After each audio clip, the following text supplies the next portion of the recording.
Mabilis bang dumumi ang tubig ng iyong aquarium? Tara, sama ka, tuturuan kitang gumawa ng DIY filter.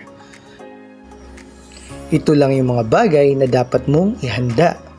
Ang kailangan mo ay plastic tub, lava rocks, at saka filter wool, 1/2 PVC pipe, at saka elbow. So tara, gawin na natin ang ating project.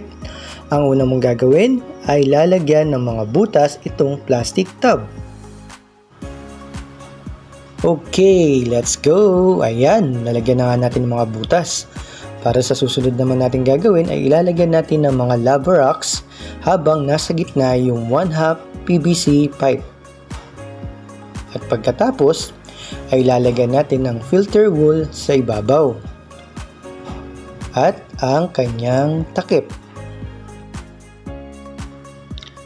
At pagkatapos, pwede na natin ilagay ang elbow. So ito na yung finished product natin. So tara, gamitin na natin.